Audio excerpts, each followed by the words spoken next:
I still have one photo on my phone that I refuse to delete. At first glance, it looks completely normal. Three paper bags sitting neatly on the porch of an old cabin. No blood, no shadows, nothing obviously wrong. Most people would scroll past it without giving it a second thought. But I know what's hiding in that picture, and every time I accidentally come across it in my camera roll, I'm reminded of the night I quit food delivery for good. This happened in November of 2021. I was 26, working a regular office job during the day and delivering food at night to help pay off student loans. It wasn't glamorous, but the extra money kept me afloat. I usually worked from around 9 p.m. until 2 or 3 in the morning. Late night deliveries paid better and there was less traffic. People always asked if I was worried about getting robbed. Honestly, most nights were boring. College students ordering burgers, night shift nurses grabbing dinner, gamers who forgot they hadn't eaten all day. After a few months, you stop thinking about how strange it is to walk onto a stranger's property in the middle of the night. You just do the job. That Tuesday had been painfully slow. I've been sitting outside a 24-hour burger place for nearly 45 minutes listening to a podcast, wondering if I should call it a night. Then an order popped up. The payout was unusually high, $28 guaranteed, 3 bags of food, one large order. The destination was almost 30 minutes outside town. I stared at the map.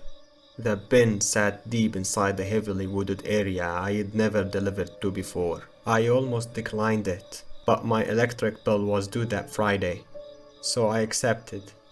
The restaurant was busy enough that I waited another 10 minutes. While I stood there, one of the employees joked, "Whoever ordered all this must be starving."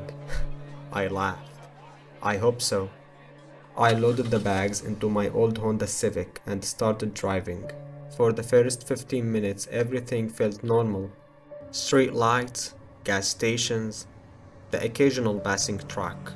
Then the GPS directed me onto a narrow country road. The houses disappeared. The road narrowed. Towering pines swallowed both sides of the highway. A few minutes later, I lost cell service. It wasn't unusual in the mountains, but it still made me glance at the empty signal boards a little longer than I normally would. The GPS kept working using downloaded maps. Eventually, it instructed me to turn onto a gravel logger road. Dust exploded behind my tires. The farther I drove, the quieter everything became. No distant traffic, no porch lights, no signs of life, just trees. Endless trees. The order instructions were simple. Leave at front door. Please don't knock. That was it. No explanation. No mention of a dog. No sleeping baby. Just please don't knock. After another mile, the trees opened into a small clearing. An old A-frame cabin sat in the middle. It looked like something forgotten decades ago. The paint had almost completely peeled away. The porch sagged slightly. Weeds covered most of the yard. There wasn't a single light on. I slowed almost to a stop. Something felt off. People ordering food that late almost always turned on a porch light. Or at least, left a lamp on inside. Here, nothing. I checked the address twice. It matched. I considered leaving. Then I looked at the payout again. I told myself I was overthinking it. I barked. The engine ticked quietly as it cooled. I grabbed the bags. The night air hit me immediately, cold enough that I could see my breath. As I walked toward the porch, I noticed something strange. There weren't any cars, no tire tracks that looked fresh. The dirt around the cabin looked untouched. Maybe they'd parked behind the house. Maybe I just couldn't see them. I climbed the steps. The old wood groaned beneath my boots. I placed the food beside the front door. The app prompted me to take a confirmation photo. It was too dark. I enabled the flash. I stepped back, lined up the bags, tapped the button. The flash lit the porch for less than a second. Then darkness swallowed everything again. I looked down at my phone. The bags looked fine, perfectly centered. Then my eyes drifted toward the narrow window beside the front door. Someone was standing behind it, not moving, just watching. A pale face, expressionless, pressed close enough to the glass that the features looked flattened. The room behind them remained completely dark. No lights, no movement, just that face. I didn't look up. I didn't want to confirm it. Maybe my eyes were playing tricks on me.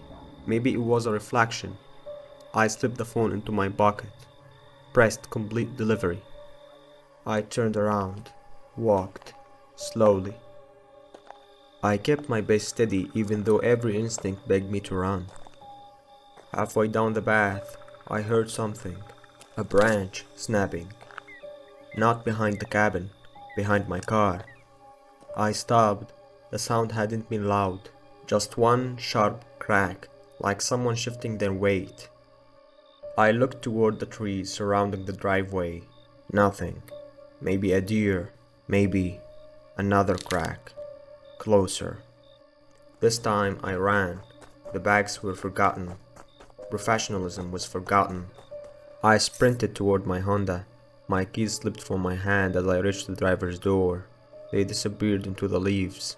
For a terrifying second, I couldn't find them.